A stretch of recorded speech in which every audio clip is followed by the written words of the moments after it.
Ow. One mechanic's weird trick made a late 60s Chevy do the impossible. What if I told you that in 1969, a completely factory-stock Chevrolet Camaro was laying down quarter-mile times that should have defied science? Not just unlikely, not just impressive, but mathematically impossible according to every performance chart and physics formula available at the time.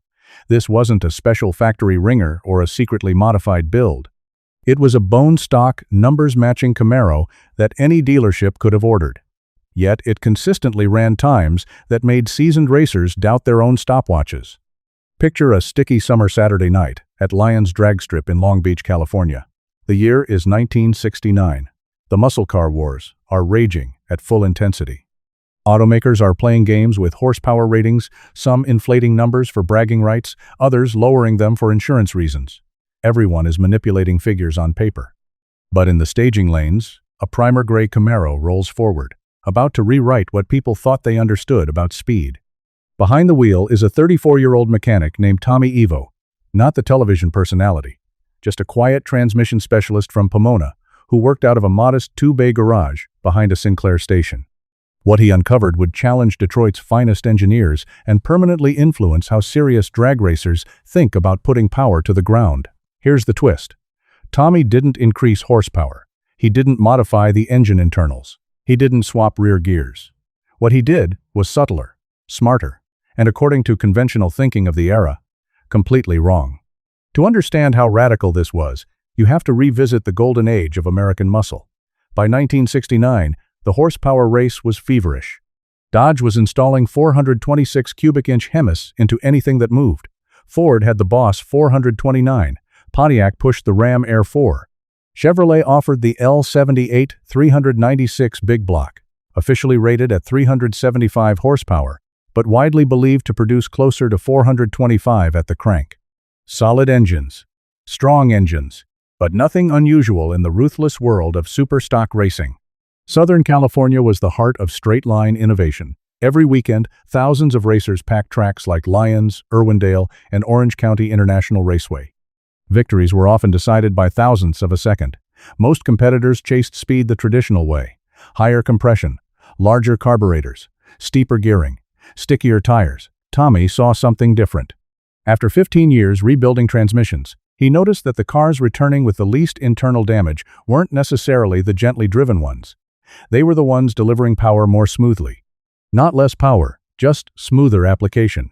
He had repaired enough Turbo 400 automatics and 4-speed manuals to recognize the pattern. Harsh, violent launches might feel quick, but they punished components brutally. The issue he identified relates to impulse loading. When a driver dumps the clutch or slams the throttle, force is applied instantaneously. That shock wave travels through the drivetrain. The drive shaft twists, the differential flexes. Axles wind like springs. Meanwhile, the tires aren't simply spinning. They are microscopically bouncing off the pavement hundreds of times per second. The accepted belief in 1969 was simple. Power equals speed. More power equals more speed. The aftermarket industry thrived on this logic. Intake manifolds promising 20 extra horsepower. Headers claiming 15 more. Slicks rated for 500 horsepower. Bigger numbers meant faster cars. But Tommy had something rare. A high-speed camera borrowed from his brother-in-law at Hughes Aircraft. Not a handheld home movie camera, a professional unit capable of 1,000 frames per second. He set it up at the starting line, aimed at rear tires during launch. What he saw overturned assumptions. The quickest cars weren't always the most powerful. They were the ones whose tires stayed planted longest during the critical first 60 feet. A 375 horsepower car with steady traction could outrun a 425 horsepower car wasting its first, second bouncing and spinning. The difference between peak power and usable power was enormous.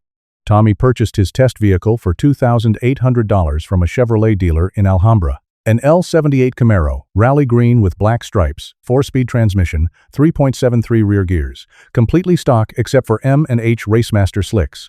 Its first run was predictable. 13.42 seconds at 102 miles per hour. Respectable. Unremarkable. Then he began experimenting. He didn't add parts. He softened them.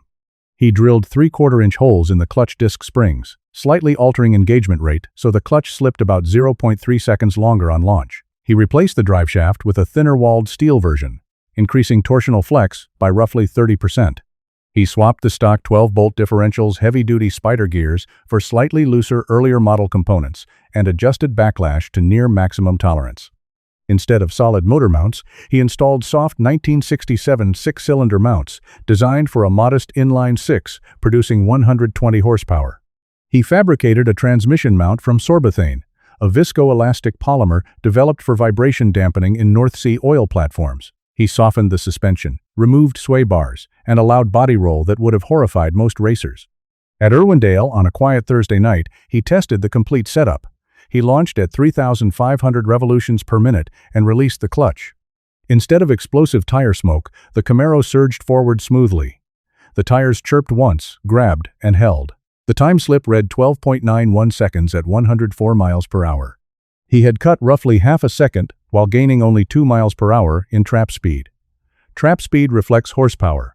Elapsed time reflects efficiency. The real revelation was in the 60-foot time. It dropped from 2.1 seconds to 1.78 seconds. The rest of the track showed minimal improvement.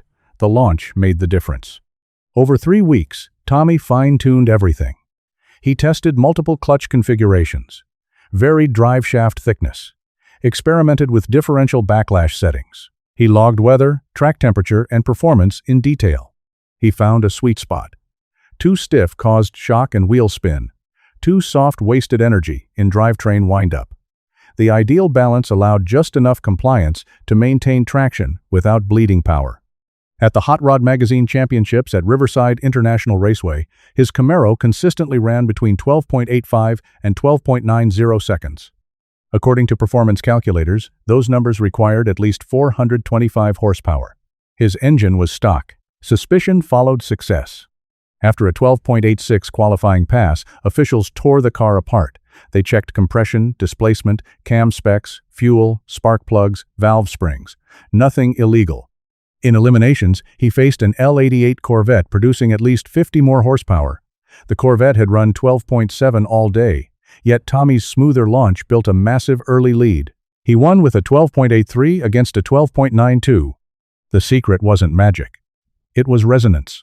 Every drivetrain component has a natural frequency. In stiff setups, these frequencies cluster together. Dump the clutch and they react simultaneously, creating chaos. Tommy's softer components staggered those reactions. Shock was absorbed sequentially. Clutch compressed. Mounts flexed. Driveshaft twisted. Gears took up slack. Instead of one violent spike, force was distributed over nearly half a second. Instrumentation later confirmed it. A stock setup showed peak loads exceeding 4,000 pound-feet for about 0.1 seconds. Tommy's configuration peaked around 2,800 pound-feet, but sustained over 2,000 for roughly 0.4 seconds. Lower peak, longer duration, same total energy. High-speed footage revealed that many stock cars' rear tires actually left the pavement repeatedly during launch. Tommy's tires squatted and stayed planted. Within 6 months, the concept spread. Aftermarket companies began producing compliant clutch discs, flexible driveshafts, and cushioned differentials. The industry pivoted from adding power to managing it. Internal documents later showed General Motors engineers had studied the same phenomenon but avoided soft components due to durability concerns. They designed for 100,000 miles of street use, not quarter-mile optimization. Tommy optimized for the strip. Modern drag racing still follows his principle. Pro stock cars producing over 1,500 horsepower rely on controlled clutch slip, tuned driveshaft flex, and engineered differential compliance. Today's teams use advanced simulations, but the foundation remains the same. Power without traction is noise. Tommy never patented his work. He never built a brand. He continued as a transmission specialist, later opening his own shop. The Camaro remained with him until 1983, before entering a private collection in Scottsdale, Arizona, preserved in primer gray with its drilled clutch and soft mounts intact. In 2018, at 83 years old, Tommy Ivo was inducted into the International Drag Racing Hall of Fame as an innovator. His speech was simple. He just wanted to go faster without spending money on engine parts. The answer wasn't under the hood. His lesson extends beyond racing. Sometimes brute force isn't the solution. Sometimes distributing energy beats increasing it. Modern electric vehicles use advanced algorithms to deliver power smoothly rather than violently, echoing the same philosophy. The soft-touch revolution reshaped drag racing and influenced engineering far beyond the strip. Wind turbines, industrial machinery, even planetary rovers apply similar principles of shock management and controlled compliance. In a culture obsessed with more, bigger, and faster, Tommy proved that smarter beats stronger. The primer gray Camaro wasn't just a race car. It was proof that innovation often means questioning assumptions. Real breakthroughs rarely follow the crowd. They find a different path entirely. So, here's a thought. Have you ever seen something that should not have worked, yet did? Sometimes the impossible simply waits for someone willing to rethink the rules.